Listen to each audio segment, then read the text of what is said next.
Ladies and gentlemen, I had the following video recommended to me. The Trap, We Will Force You to Be Free, by the BBC. Now I've seen, this is apparently a series of videos about, I don't know what the hell it's about, and I've watched them. The BBC, I want you to be on alert for this. They will do videos, they will do documentaries, like they did one on body language, right? I want you to be alert to this, and watch out. They did the thing on body language where you think they would say, you know, here's how body language has you on the subway, someone's offended or what, you know, who knows what kind of stuff, but it was completely not what you'd expect. I expected something about body language and people, but the BBC took it to a tirade against America, and it showed the American president and President Putin, and talked about how body language is somehow involved in some. It was terrible, stupid. So watch out for the BBC throwing together a good, interesting title, and then it's actually just a hodgepodge of junk to say that they hate America, or they think they're proving America's terrible. Well, let me talk. I've got 2 pages of notes here, page and a half of notes on this ridiculous documentary. First off, they mention Isaiah Berlin, an Oxford alumni from Britain. He's defined 2 types of liberty. This is run-of-the-mill regular stuff for this type of person. They still do it today. Have you heard of the Net Neutrality Act? The Net Neutrality Act was they want to keep the government neutral, supposedly.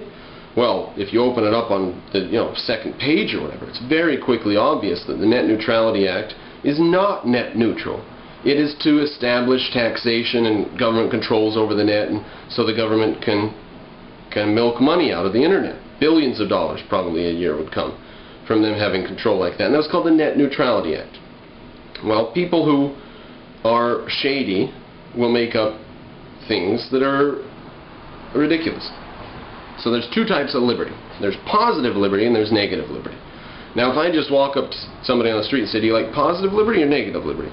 They're going to say, oh, positive sounds good, right? No, I don't like negative liberty, that's bad. But positive and negative means, in positive liberty, people are willing to actually act in favor of their theory of liberty. Negative liberty, however, is just protecting you from other people acting against you or on you. So negative liberty is like negative rights. Positive rights would mean you have a right to a home. You have a right to health care. That's a positive right. A negative right is you have a right not to be interfered with. You have a right not to have your property taken. You have a right not to be taxed. That sort of thing. Well, here's what they say at 7 minutes and 50 seconds in video number 1. This guy, Isaiah Berlin, says, if you believe that there is a single answer to a single question, the true answer, all others being false, then there's the temptation to do terrible things.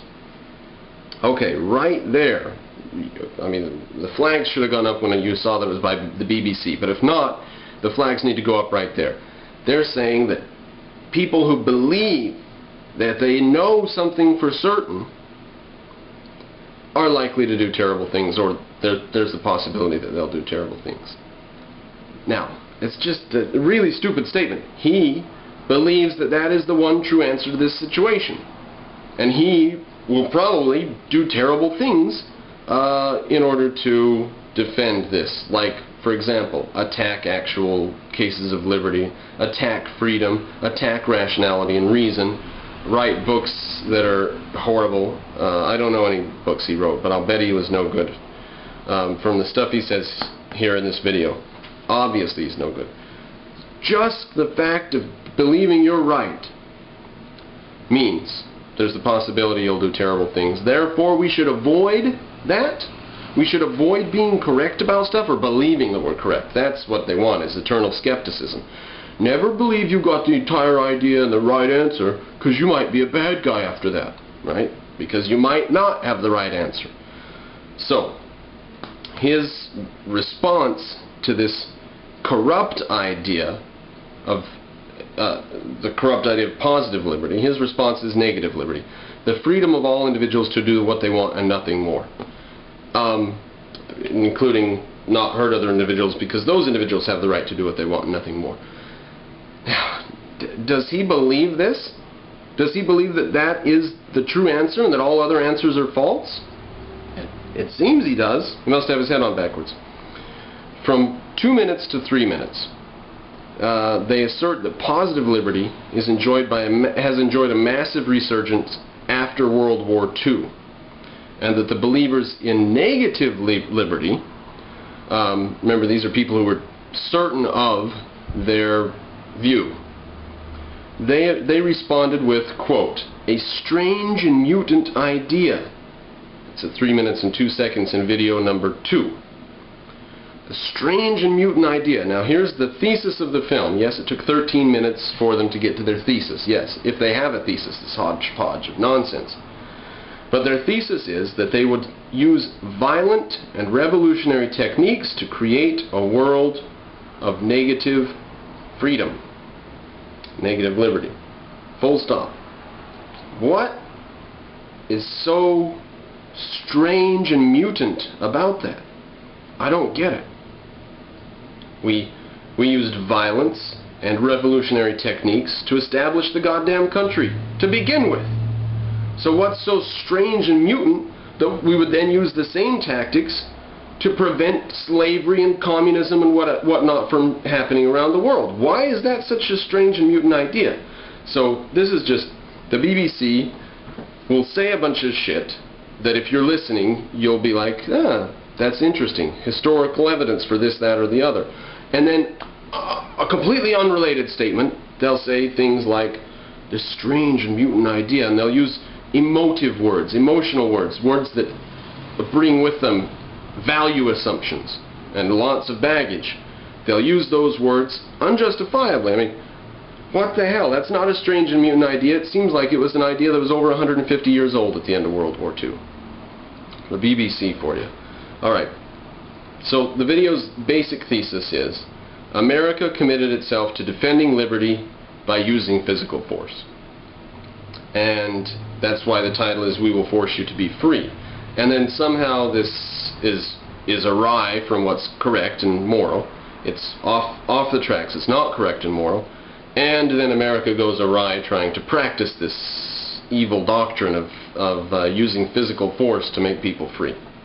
Now, even if it were true that our government were doing this negative liberty thing, going around the world trying to establish negative liberty by force, that's not, and then forcing people to be free, that is not a violation of their rights or anything. So physical force was used, okay? And now the people are free.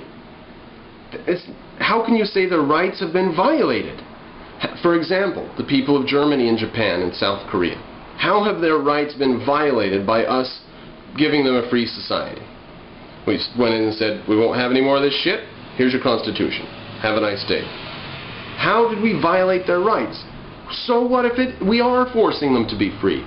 Once you've forced them to be free and they're free, you can't force them anymore. It's done. Game over. They're free. So the BBC really pisses me off. I don't like them. I don't like any of them. Although once in a while they do a good video on like the evolution of monkeys or something.